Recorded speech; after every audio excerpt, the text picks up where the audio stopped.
petit lapin gris, un écureuil et un lièvre habitaient tous trois une jolie maisonnette aux portes de la forêt. Avec leurs nombreux amis, ils vivaient toutes sortes d'aventures tout au long de l'année.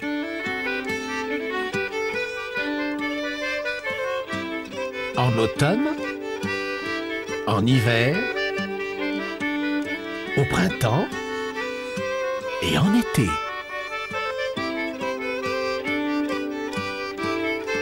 Voici l'histoire du nœud de Fripon, le rat voleur. Non loin de la maison de Miss Grisette, il y avait une ferme, et derrière cette ferme vivaient Fripon et sa famille. Mon trésor, dans un moment à neuf tu auras. Quelqu'un le donnera à papa, ou celui-ci le volera. Hélas, ce n'est plus pareil depuis qu'il est allé voler de la nourriture dans le garde-manger de Miss Grisette. Il a fallu que cet effronté de Grignotte lui fasse un nœud au bout de la queue. Et personne n'a encore réussi à le défaire. Endors-toi, trésor. Grignotte avait fait un nœud bien serré au bout de la queue de Fripon pour lui rappeler sa mauvaise conduite. Et c'est bien ce qui se passa, le nœud n'arrêtait pas de le gêner. Sa queue tapait si fort sur le sol que tous les chiens et les chats partaient à sa poursuite. Un œuf, j'ai pondu un œuf! Un œuf formidable, j'adore le jaune d'œuf. Oh, il me le faut. Je deviens de plus en plus maigre de jour en jour. Oh mon œuf, mon bel œuf! C'était le plus beau que j'ai jamais pondu. De plus en plus maigre. Oh.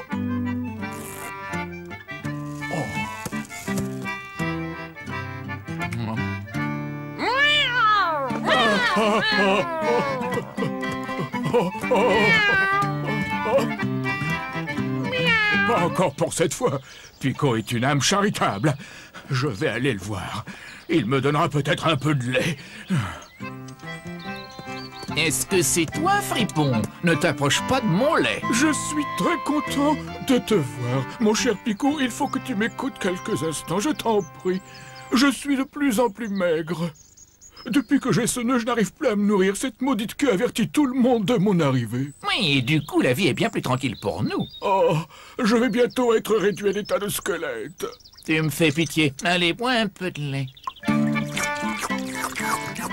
Oh non, non, pas celui-là, laisse-le.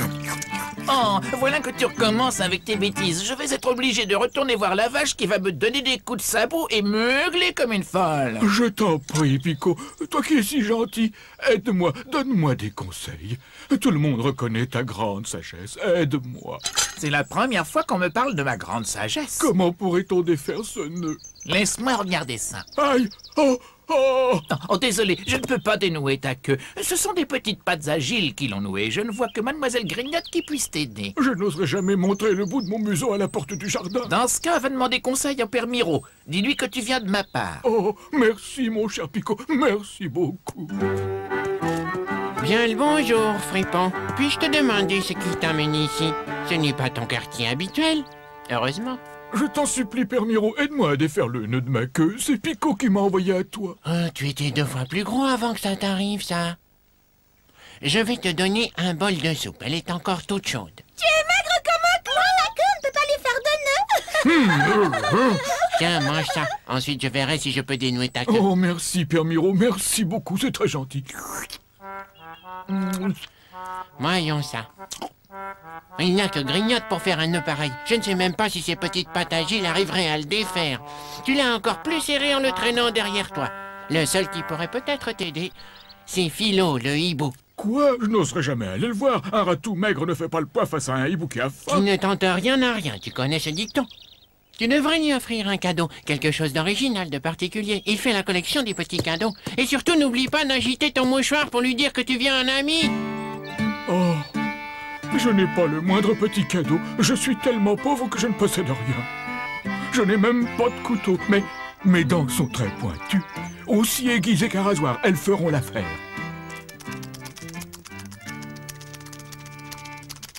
Rien que de la soupe, encore et toujours de la soupe. Ce n'est pas suffisant pour un rat qui doit grandir.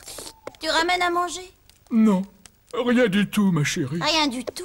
Même pas un œuf? Je te promets que les choses vont s'arranger. Demain, je dois aller voir Philo, le hibou. Tu vas voir Philo? Mais voyons, il va te manger tout cru. Pas quand il aura vu le cadeau que je lui offre. Oh, mais il est magnifique, ce voilier. Absolument magnifique. Je n'aurais jamais cru que tu sois aussi adroit. Après tout, travailler n'est pas une si mauvaise chose. Avant, je n'avais jamais essayé, mais j'ai eu du plaisir à fabriquer ce voilier.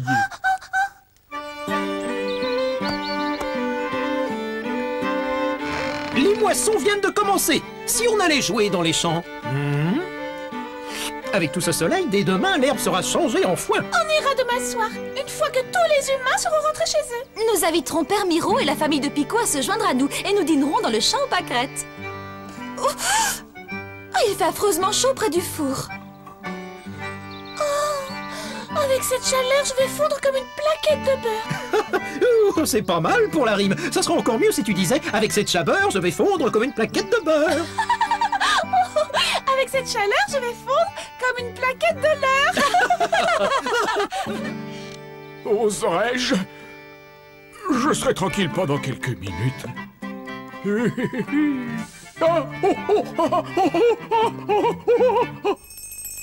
Oh, pas moyen d'être tranquille.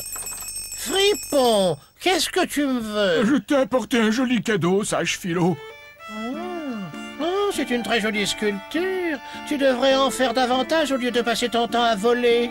Je t'en supplie, fais quelque chose pour moi. J'aimerais que tu dénoues ma queue. Je ne peux rien faire pour toi, Fripon, car tu es un voleur. Combien d'œufs as-tu déjà volé? Et les céréales du fermier? Et d'où viennent ces taches de confiture que je vois sur ton petit museau? Ce ne se défera que lorsque tu auras décidé de changer de comportement. Tu m'as entendu?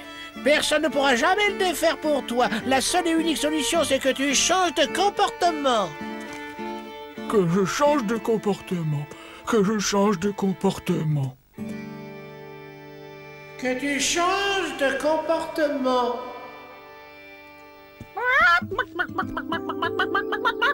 Va-t'en, voleur! M'as-tu encore pris un œuf? Ce vaurien l'aurait-il oublié? Ou aurait-il décidé de changer de comportement? Que je change de comportement. Que je change de comportement. Que tu changes de comportement. Fripon faisait de gros efforts pour adopter un nouveau comportement. Pour la première fois de sa vie, il se mit à travailler et découvrit que ça pouvait être très agréable. Il aida Pico à distribuer le lait et il se sentait le cœur si léger qu'il donna à Picotin une poignée de noix de Galles pour jouer aux billes. Ensuite, le soir, il alla dans le champ aux pâquerettes. Pousse l'avoine, l'orge et les haricots. Pousse l'avoine, l'orge et les haricots. Qui peut me dire comment ça pousse? L'avoine, l'orge et les haricots. Le petit museau de Fripon remuait à la vue de ce véritable festin. Il y avait de la gelée de pommes sauvages, de la confiture de mirabelle, des petites laitues bien vertes, des radis qui ressemblaient à des boutons de rose et un énorme gâteau aux prunes. L'eau lui en venait à la bouche. Il fixa le gâteau si fort qu'il pouvait presque sentir sur sa langue sa pâte moelleuse. Mais il tourna les talons et rentra chez lui. Et miracle, le nœud s'était défait. Il se précipita chez lui pour le dire à sa femme, faisant tournoyer le bout de sa queue comme un fouet. Tout à l'heure, j'ai vu Fripon rôder autour de la nappe. Il n'a pas touché à un seul plat. Et il ne savait pas que je le regardais. Et j'avais fait un nœud à sa queue pour qu'il n'oublie jamais sa mauvaise conduite passée. Oh, j'essaierai ce nœud tellement fort que jamais personne ne saura le défaire. Aujourd'hui, il m'a aidé à faire la distribution de lait. Quand je suis allé dans la grange, j'ai vu qu'il l'avait nettoyé. Moi, il m'a donné des noix pour jouer aux billes. Regardez. On dirait qu'il a complètement changé. Oh, excusez-moi, mais je le croirai quand je le verrai de mes propres yeux. Oh, Fripon, tu es devenu très élégant, très chic. Veux-tu que je te ramasse du bois, Miss Grisette? Ou alors que je tonde ta pelouse ou que j'arrache les mauvaises herbes? Oh, le nœud est parti. Qui donc t'a aidé à le défaire? Personne. Il s'est défait tout seul. Non, ce n'est pas possible. C'est terminé, je ne suis plus un voleur. Maintenant, je sais ce que Philo voulait dire quand il m'a dit de changer de comportement. Alors ça, je n'arrive pas à le croire. Désormais, je vais travailler pour gagner ma vie. Alors il prit ses cisailles et tailla la haie, en dessinant des pans, des ballons et des bateaux. Il coupa l'herbe si bien que la pelouse était douce comme de la soie, et il arracha le moindre brin de mauvaise herbe oublié par Monsieur Jarret. Il rentra chez lui avec un salaire en poche. Il était devenu quelqu'un de respectable.